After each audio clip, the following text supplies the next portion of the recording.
All welcome to GD Voice kitchen. First time நம்ம சேனலை பார்க்குறவங்க சப்ஸ்கிரைப் பண்ணிக்கோங்க. பக்கத்தில் இருக்க பெல் ஐக்கனையும் கிளிக் பண்ணிக்கோங்க. அப்போ தான் நாங்கள் போகிற வீடியோஸோட நோட்டிஃபிகேஷன் உங்களுக்கு வரும்.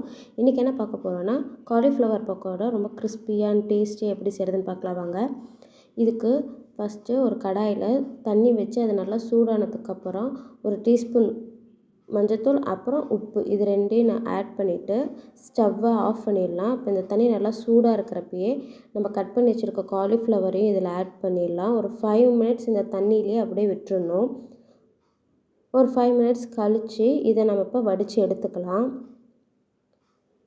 வடிச்சிட்டு ஒரு சைடில் இப்போ இதை எடுத்து வச்சுக்கலாம். சூடு ஆறட்டும். சூடு ஆறினதுக்கப்புறம் ஒரு பவுலில் நம்ம எடுத்து வச்சுருக்க காலிஃப்ளவர் அப்புறம் இது கூடவே நம்ம என்ன ஆட் பண்ண போகிறோன்னா வீட்டிலே ரெடி பண்ண 65 மசாலா தான் ஆட் பண்ண போகிறோம். இதில் எந்த கலர் எந்த ப்ரிசர்வேட்டிவ்ஸும் இல்லை, வீட்டிலே ரெடி பண்ணது தான்.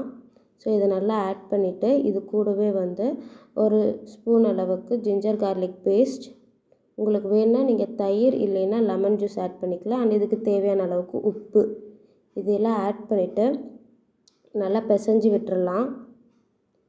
ஒன்றோட ஒன்று நல்லா கோட் ஆகணும். தண்ணி வேணுன்னா லைட்டாக தெளித்து மிக்ஸ் பண்ணிக்கோங்க. இப்போ இந்தளவுக்கு மிக்ஸ் பண்ணிவிட்டு இது ஒரு சைடில் வச்சிடலாம். ஒரு 5 மினிட்ஸ்க்கு அப்புறம் ஒரு கடாய் வச்சுட்டு நம்மளுக்கு பொரிக்கிறதுக்கு தேவையான அளவுக்கு எண்ணெய் ஊற்றி எண்ணெய் நல்லா சூடாகணும்.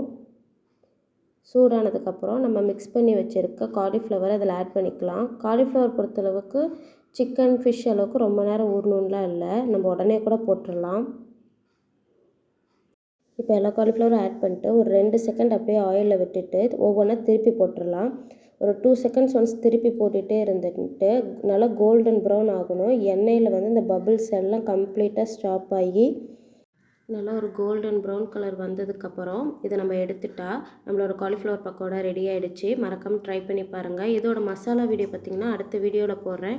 சிக்கன், காலிஃப்ளவர், சேனக்கிழங்கு இந்த மாதிரி எதுக்கு வேணால் நீங்கள் இது போட்டு சாப்பிட்டு பார்க்கலாம். அண்ட் இந்த வீடியோ பிடிச்சிருந்தால் லைக் பண்ணுங்கள், ஃப்ரெண்ட்ஸ் அண்ட் ஃபேமிலி மெம்பர்ஸ்க்கு ஷேர் பண்ணுங்கள். And thank you.